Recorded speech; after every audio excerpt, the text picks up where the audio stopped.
Olá, seja muito bem-vindo ao Senado Notícias Revista. Você vai ver no programa de hoje: aumentam os casos de AIDS entre jovens e idosos. Uma entrevista com a senadora Marta Suplicy sobre o Dezembro Vermelho, mês de prevenção à AIDS. E as notícias de ecologia e sustentabilidade na coluna Momento Eco. O Senado Notícias Revista começa agora.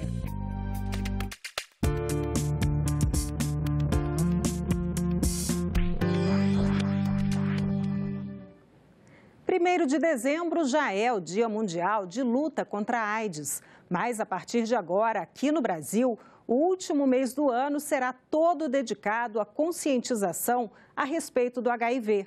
A medida foi aprovada pelo Congresso Nacional e prevê a iluminação de prédios públicos em vermelho. Será um alerta, em especial para jovens e idosos que estão se descuidando. A doutora Sônia decidiu ser infectologista porque, na época da faculdade, perdeu um amigo para o HIV. Nos anos 80, o diagnóstico era uma sentença de morte. Hoje a gente tem remédios mais modernos, todo mundo que faz o diagnóstico logo começa a tomar o antirretroviral, que hoje constitui, às vezes, para a grande maioria das pessoas, 2 comprimidos por dia, né, com poucos efeitos colaterais. O José Renato recebeu o diagnóstico há quase 30 anos. No começo foi muito difícil, né? Tentei até suicídio, né? Porque não tinha os medicamentos, né? Na época era só o AZT. Então, eram pessoas morrendo atrás um do outro, né? Ele aprendeu a conviver com o vírus, mas ainda sofre com o preconceito. Na minha própria casa, eu vivo com preconceito.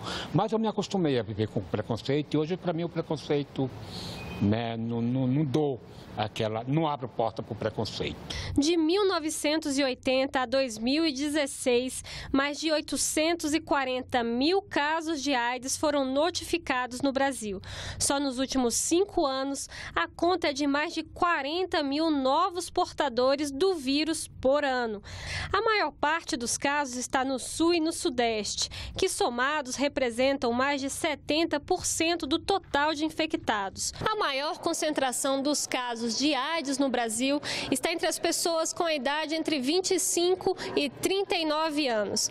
Ainda assim, nos últimos anos, segundo o Ministério da Saúde, houve um aumento nas mortes entre as pessoas com mais de 50 anos e adolescentes entre 15 e 19 anos. De todos os infectados, 65% são homens. É inclusive entre eles que a taxa de jovens com o vírus praticamente triplicou nos últimos 10 anos. A partir de agora, aqui no Brasil, a conscientização sobre o HIV vai durar todo o mês de dezembro. A medida foi aprovada pelo Congresso Nacional.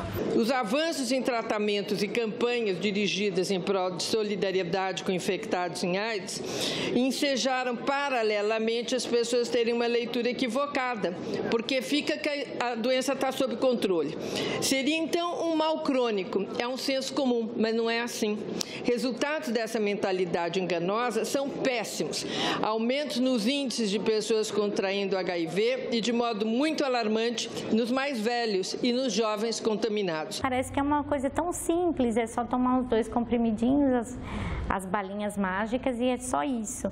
E a gente queria também que eles pensassem que não é só isso, né? E para falar mais sobre esse assunto, o jornalista Silvio Guedes conversou com a relatora do projeto que criou o Dezembro Vermelho, senadora Marta Suplicy. Esse projeto aprovado, Dezembro Vermelho, qual é o objetivo principal? O principal é que nós comecemos as campanhas em relação à prevenção ao vírus HIV/AIDS. E o que seria o mês todo, né? Porque o Dia da AIDS internacionalmente, e é bom lembrar, é 1º de dezembro. Agora, nós queremos ampliar o mês todo. Então, teremos os prédios públicos iluminados de vermelho, teremos palestras, eventos e campanhas de mídia. Por que essa necessidade, né? Porque nós começamos muito bem em relação ao combate à AIDS, fomos até referência, né?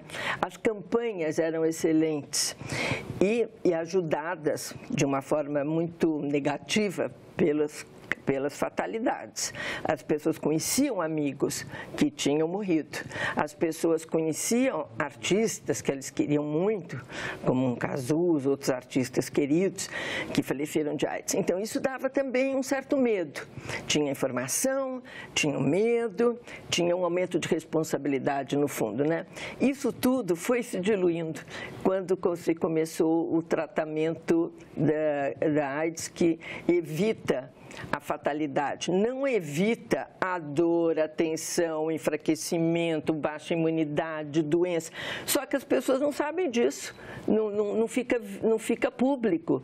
Então, nós temos vivido nesse momento um aumento, né, eu diria, da falta de informação, menos, mas da falta de preservação mesmo, de se prevenir, né, da doença. Um aumento com os jovens, né? E principalmente acho que de 15 a 19 anos, de 2006 a 2015, triplicou. É muito sério. A que é atribuído isso? A senhora acha que basicamente eles perderam um pouco o medo da doença por ver tantas pessoas sobrevivendo, convivendo com ela, apesar das dificuldades? Não só. Eu acho que tem a ver com a adolescência, a idade, né, de 15 a 19, que é uma fase da onipotência, eu posso tudo, tal. Isso eu lembro muito na época que as campanhas ocorriam e se focava no adolescente que acha que nada vai acontecer com ele. E não tem educação sexual nas escolas, o pouco que existia regrediu, nós temos aí um retrocesso civilizatório, onde é proibido falar de sexualidade, é proibido falar de questão de gênero, é proibido tudo. No outro extremo, também os mais velhos têm aumentado a prevalência de casos de AIDS no Brasil, né? É uma das faixas que tem aumentado. Por quê? Eu acho que tem a ver um pouco com o aumento da liberdade sexual, no sentido das pessoas mais idosas se sentirem com direito a uma vida sexual mais plena, ao aumento de divórcios, separações, e as mulheres que ficavam mais tranquilas e achavam que não tinham mais direito à sexualidade, hoje elas querem exercer essa sexualidade. Mas não estão fazendo isso com a necessária responsabilidade, seria o caso, né? Não estão. E aí, eu acredito, no momento em que isso não está sendo falado, como é uma necessidade, você tem que a pessoa se tolhe. Como é que uma pessoa mais velha, o senhor mais velho, vai falar com a parceira, ou ela vai falar com o parceiro, ela tem vergonha, isso nem se fala mais, vai achar que ela é promíscua, ou ele vai achar que ela vai achar, e não se fala. Na hora que isso está na televisão e é falado, aí as pessoas acham, não precisa nem discutir, já está tácito que o preservativo vai estar naquela relação. Então, nós pusemos tudo como se nada houvesse e a consequência é muito trágica, porque o Brasil hoje, na América Latina, ele concentra o maior número de pessoas infectadas. Claro, nós somos o maior país, mas não era para ser desse jeito. Você sabia que o uso indiscriminado de agrotóxicos põe em risco a sobrevivência das abelhas e que a diminuição do número de abelhas ameaça a segurança alimentar dos seres humanos? Acompanhe agora a coluna Momento Eco com o jornalista César Mendes e veja os destaques do programa Eco Senado, que estreia nesse final de semana. Pouca gente sabe que mais de 70% da polinização do planeta é feita por abelhas. Significa dizer que a segurança alimentar e a sobrevivência dos ecossistemas depende desses animais. No IBAMA, em Brasília, a pesquisadora Karina Chan estuda há mais de 10 anos esse assunto. No programa Ecosenado de novembro, ela fez um alerta. O uso indiscriminado de agrotóxicos nas lavouras do país já afeta a polinização, sobretudo aquela que é feita por abelhas. Mais ou menos dos anos 50 para cá, alguns levantamentos, principalmente nos países europeus e nos Estados Unidos, indicam que tem havido um declínio, realmente tem havido uma diminuição do número, né, de abelhas.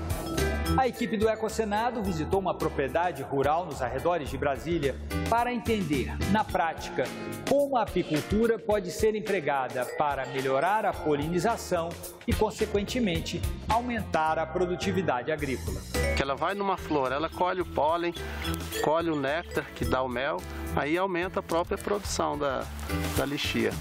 Você vai ver também no Ecosenado de novembro que o investimento em geração de energia por placas solares, feito por um clube de Brasília, mostra que as boas práticas ambientais podem resultar também em economia de despesas. Nossas contas estavam elevando acima da inflação e muito alto a sustentabilidade do clube. E aqui no Senado, o programa mostra um debate sobre a revitalização do Rio Parnaíba, realizado pelas comissões de Meio Ambiente e de Desenvolvimento Regional. 4 milhões de pessoas habitam a região, distribuídos na zona rural e em 240 cidades, incluindo a capital do Piauí, Teresina.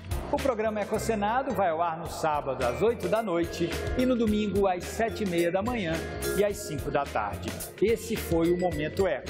A gente está de volta na semana que vem. Até lá! Em fevereiro passado, fez 20 anos que Darcy Ribeiro nos deixou. Se estivesse vivo, ele teria feito 95 anos em outubro. Antropólogo, educador, político. Um grande brasileiro que abrilhantou o Senado da República e que ajudou a construir a luta por um Brasil mais justo, solidário, em que educação e ciência tivessem prioridade. As marcas principais de Darcy Ribeiro são a luta em prol da causa indígena e em prol da causa da educação. Se Darcy fosse vivo, ele ia criar uma nova universidade, uma universidade contemporânea e que é uma universidade, como ele chamava, de necessária. O Darcy dizia, ou construímos escolas agora, ou daqui a 30 anos vamos ter que construir prisões. O mineiro de Montes Claros começou a fazer medicina em Belo Horizonte, mas logo descobriu as ciências sociais. Fez-se antropólogo. Foi estudar os índios no interior do Brasil. Da pesquisa, deixou uma penca de livros, referências na área. Com a nova capital, veio o projeto de uma universidade modelo com o parceiro Anísio Teixeira. O estudante universitário não só era preparado para uma atividade profissional, como tinha um conhecimento, uma cultura universitária ampla e uma responsabilidade social.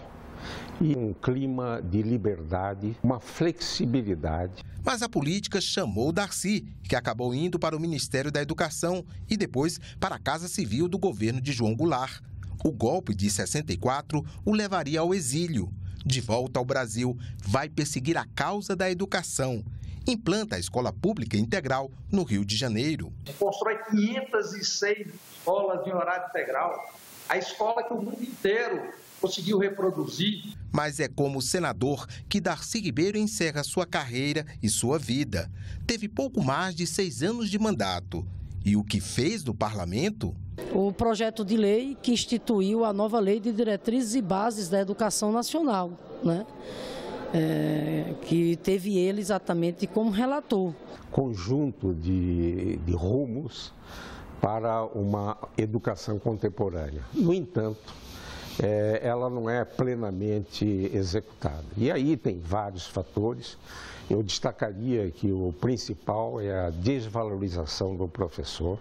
Além do que escreveu e realizou, Darcy Ribeiro deixou como herança sonhos, perspectivas, inspiração. Uma figura estimulante. Você lendo Darcy Ribeiro, você começa a sair da passividade. Ele disse, arranje alguém para eu dar uma aula. E a Luciana arranjou um filho que tinha 11 anos na época, hoje é um homem. E ele deu uma aula de sociologia no quarto dele de doente terminal. Que declaração forte de um professor, não é? Eu fiz força para o Brasil dar certo. Eu tenho pena de que eu ando meio doentinho, posso até morrer, e fico com vocês encarregados de fazer esse país. Mas façam, sem copiar ninguém, realizando as potencialidades do nosso povo.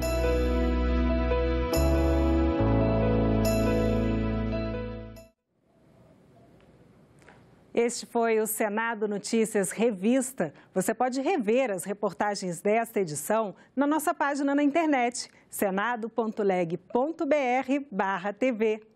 Muito obrigada pela companhia. Continue sintonizado aqui na TV Senado.